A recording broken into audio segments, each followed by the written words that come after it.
Brother Kenneth.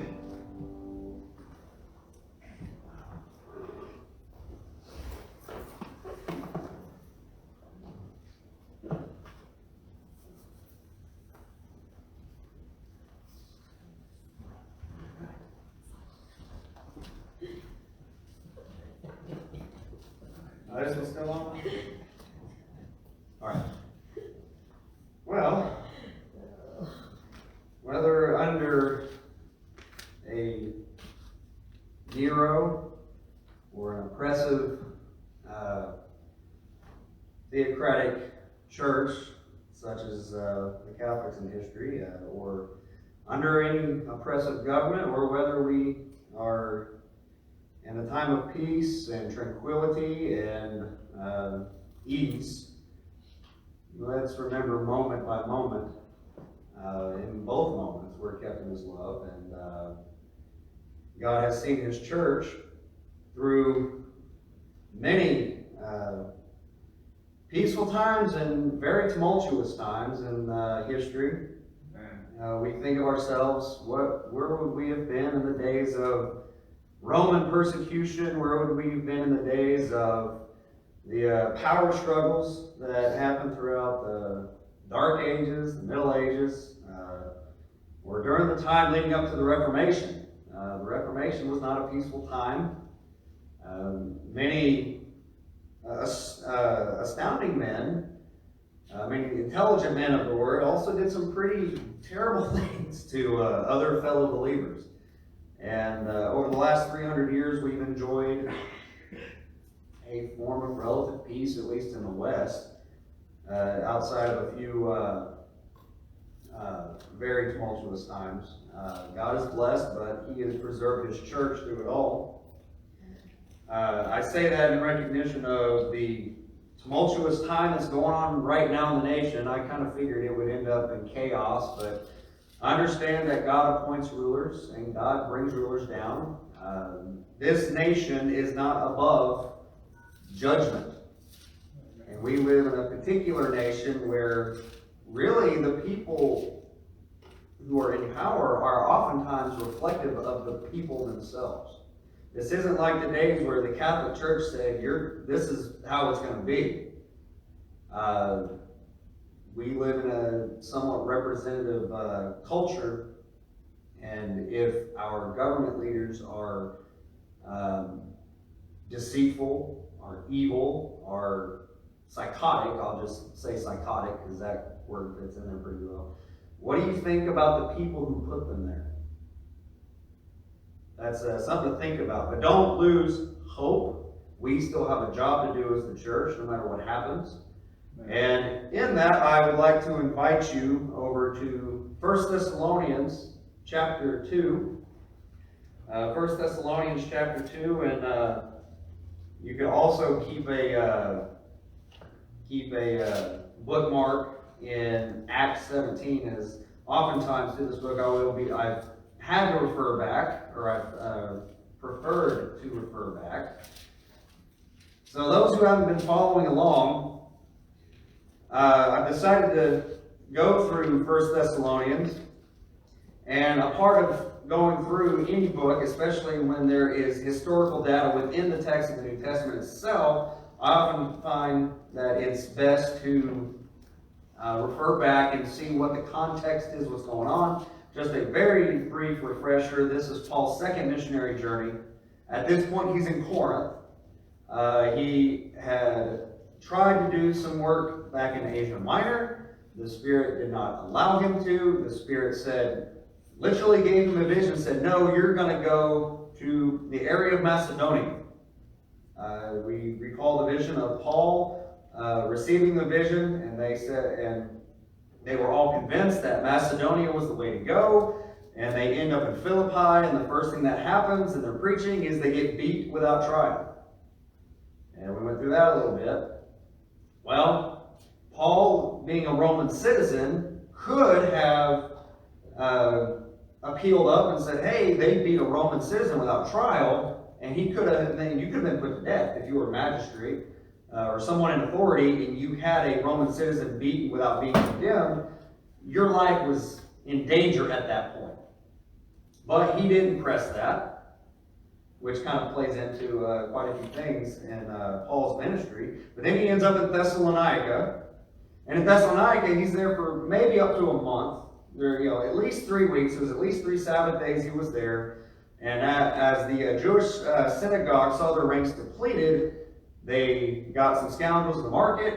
They decided to cause an uproar. They brought likely Paul's host up before the governor of the area, and the church sent him away by night. Then he goes to Berea.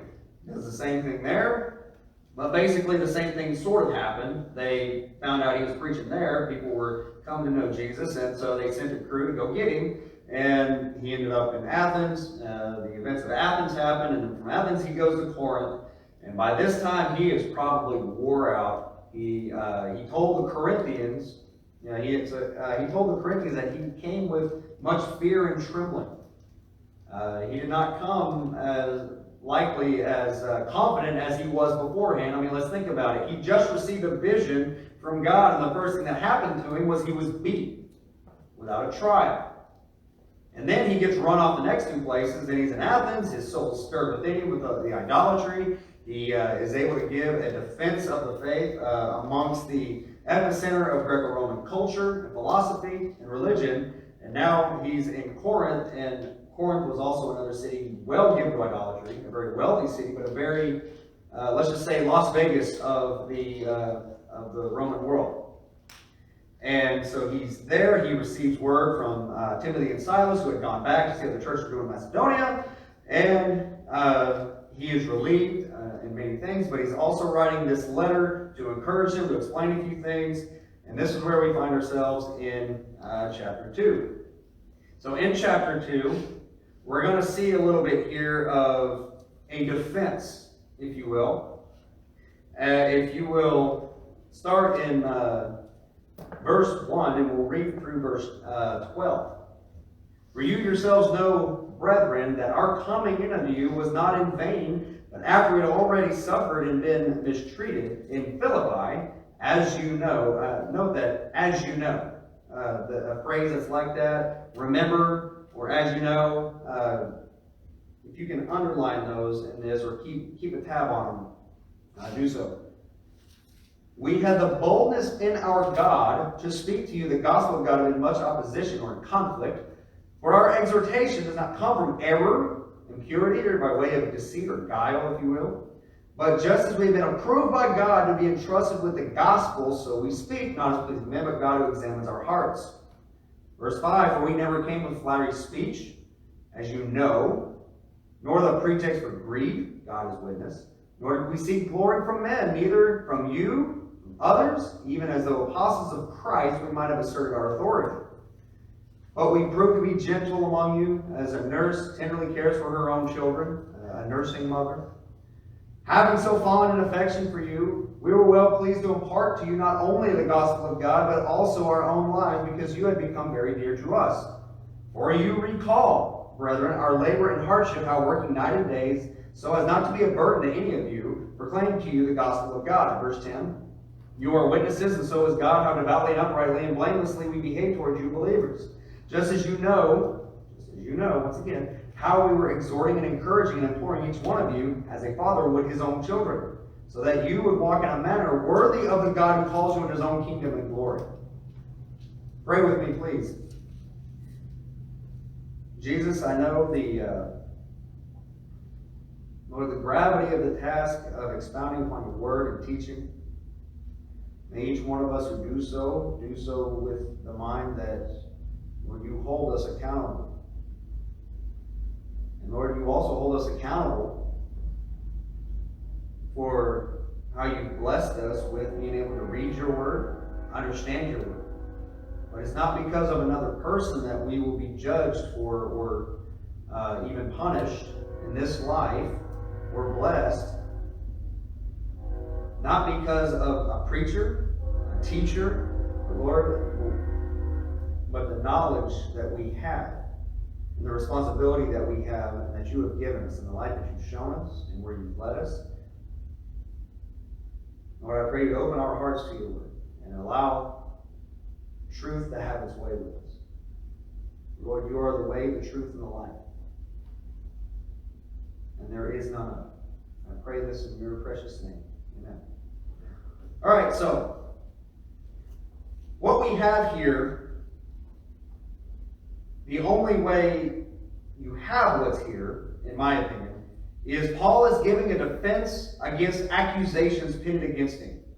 It is very likely that the Jews that were back in Thessalonica were trying to take advantage of the fact that Paul was absent. And since they didn't have smartphones where you could literally keep up with each other, they didn't have any means of communication other than sending a letter with somebody and hoping that it gets there, or by them themselves getting there themselves and hoping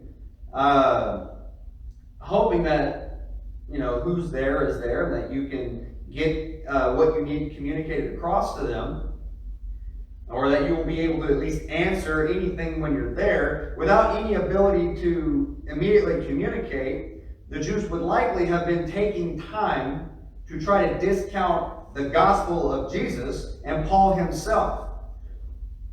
Because in this discourse, he keeps appealing to them and saying, hey, you remember, you know, as you remember, for you recall these various things. And he starts off, he says that our coming to you was not in vain. But I'll back up real quick.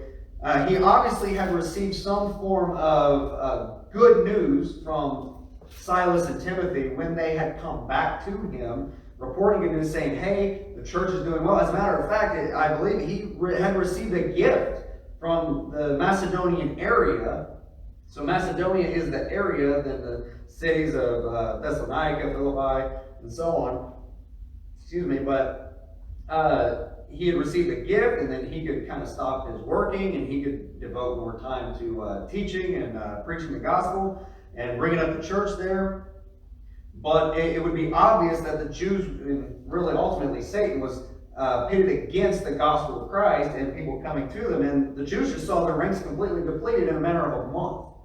You know, you can think of how you would respond if the church that you're a part of had 300 people, and in a month there were only 30 people. Because somebody had come in and led them away. So, not seeking to seek the truth in what they would have had, the Greek translation of the Old Testament, they followed their temptations and sneakily went behind the scenes and rounded up some men, and it basically ended up with him having to be pushed to leave. Like, Paul, get out of here until things calm down. But obviously they would have been saying, well, now, hang on a minute. Why is Paul gone in the middle of the night? Where is he at? Where is this Paul? If his message is so true, where is he at? How come he just picked up and left? It actually mentions in, I believe it's chapter 17, that in that synagogue, it said, some of them believed and consorted with Paul and Silas, and of the devout Greeks, a great multitude of the chief women, not a few. So many of the women, many of the men, primarily Greeks. A lot of these places, Jews did get saved, but many of them were Greeks.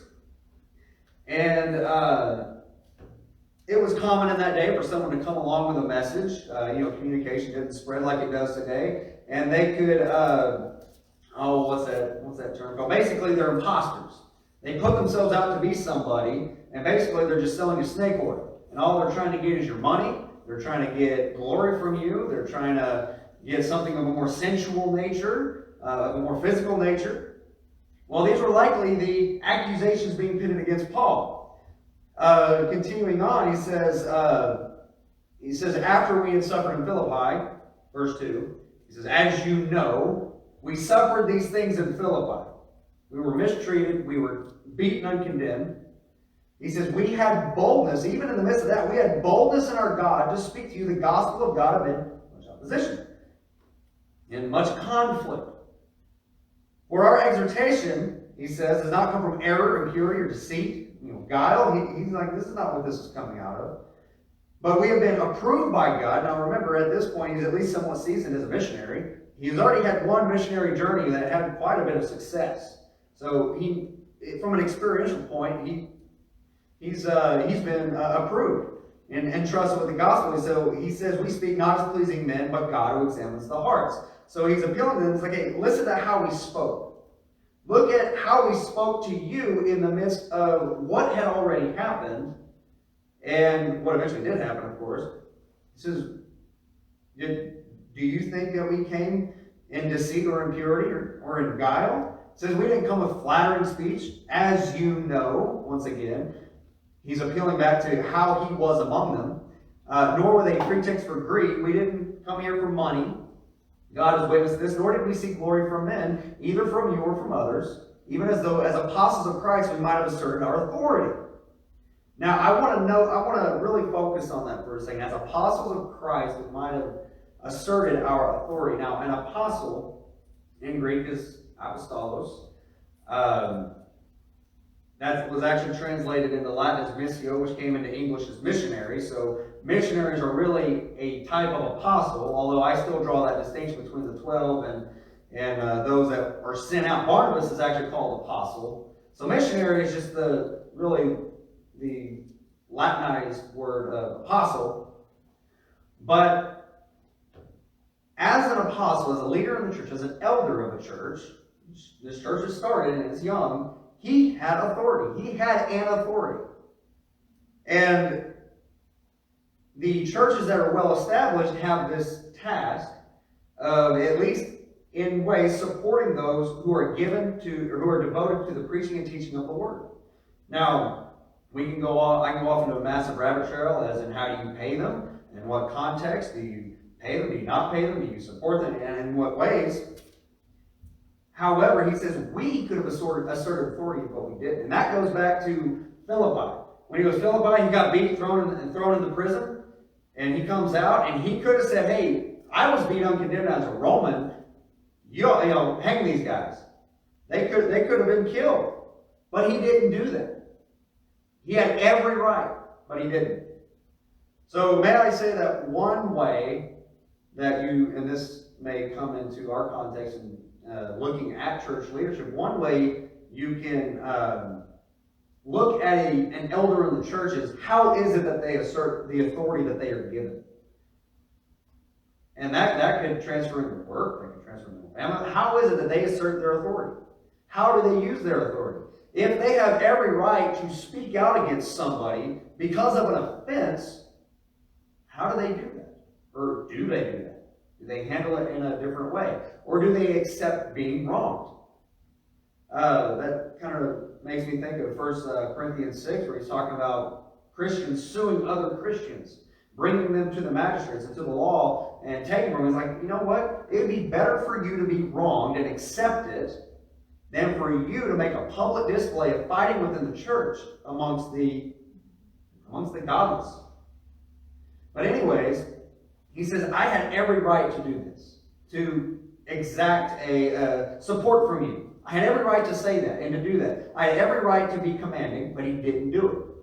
As far as, in the church context. But we proved to be gentle among you as a nurse, or a nursing mother, if you will, tenderly cares for her own children.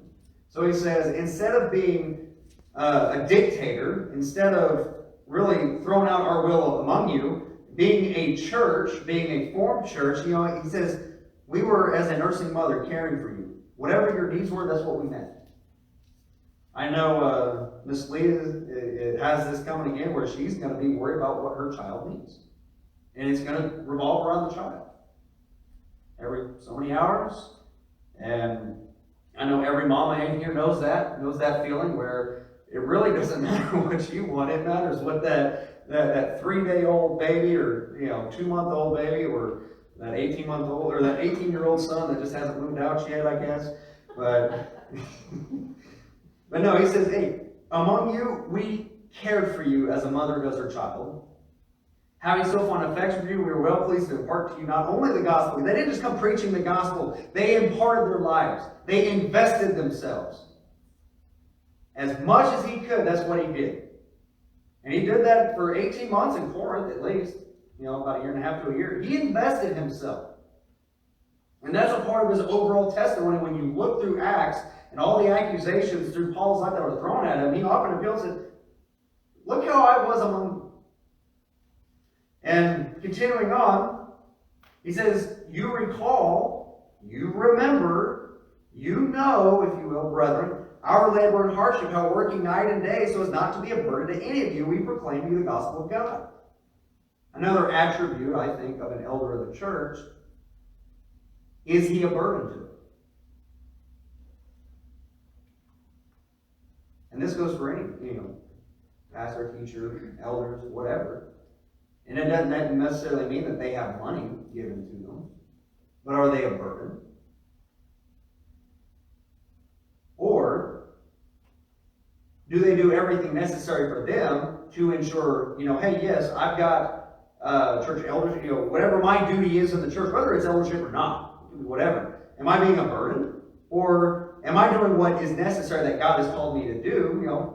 I know a lot of evangelists, teachers, pastors that take jobs, that have careers, that they try to put that on the side as much as they can, but do so to support. And so that way, to whoever that is that they're ministering to, whether it be a tribe in a foreign land, foreign people, whatever, going around to various churches and trying to, in those missionary zones, if you will, trying to encourage them and help them and bring them up. Is he being a burden to them, exacting money from them? I mean, how would it be for a missionary, say in Zimbabwe or some third world country, and he's living like he would be living back here in the United States compared to the rest of the people? I mean, kind of hard to keep him on as missionary if you do that. Yeah. So he says, we worked hard, and we labored hard. As a matter of fact, in Acts 18, when he goes into Corinth, it is said that because he was a tent maker and he found another fellow Jew who was also a tent maker, they continued working. And when he worked and preached. And when he got a gift, he gave up some work for a while and preached. I know that's Brother John's passion. He might be working and preaching for a while, but if he gets a chance to preach, I'm sure he'll go back right to it. But anyhow, verse 10, to continue on, get through this. You are witnesses, and so is God, how devoutly, uprightly, and blamelessly we behave toward you believers, just as you know how we were exhorting and encouraging and imploring each one of you as a father would his own children. So that's interesting. He also brings kind of that fatherly role into how he was. Not only was he not taking anything from them, he wasn't being deceitful, he wasn't trying to get money, he wasn't trying to get sensual relationships, as many people who would travel from place to place and try to fool people into buying their snake oil and other things probably would. He didn't do that. And on top of that, he worked and labored hard, so he didn't have to take anything from them.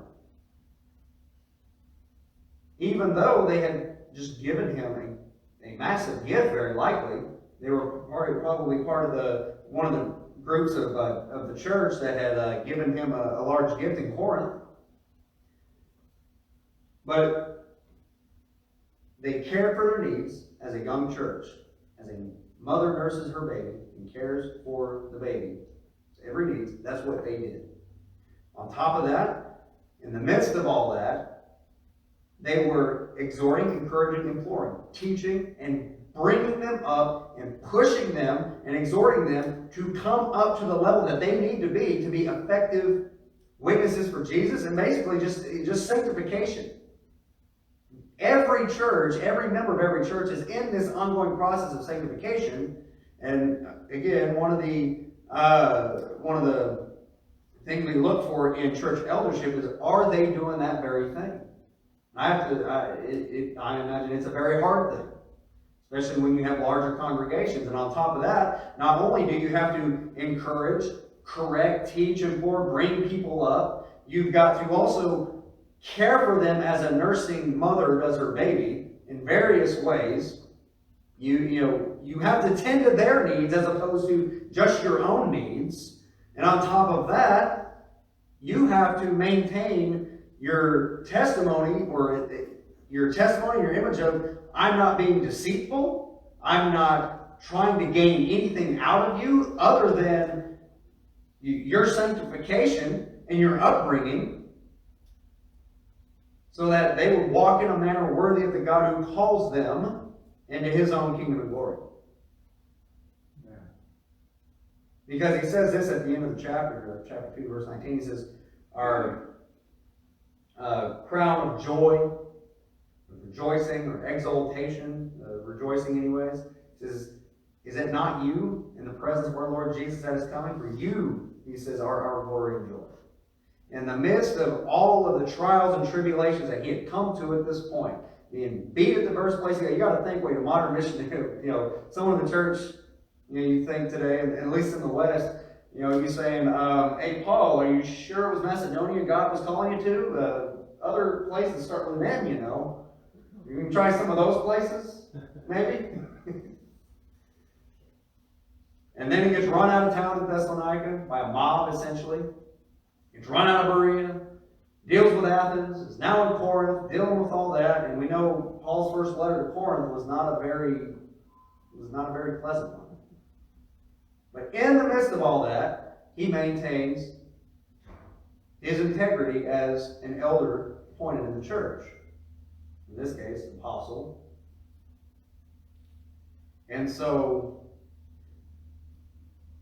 may I say that this is not just a calling for elders as well. This is a calling for all of us. In the midst of all these tribulations, I believe that this is a very brief chapter that is very easy to skim over. But I think there's much that we can learn from it.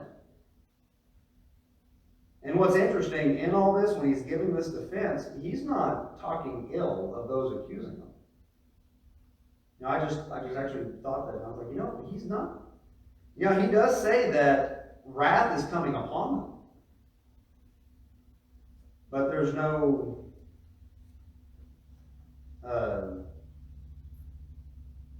harshness against them other than that. But anyway, one thing I often encourage with everyone is, if you find a disagreement, please find a disagreement with me if you can in all of this. And the reason I say that is because that's something that helps us all grow. That goes for everyone watching too. And it helps me grow, it'll help you grow, and it'll be better for all of us. I always encourage polite, disagreeing discourses, as long as we can be agreeable. But with this,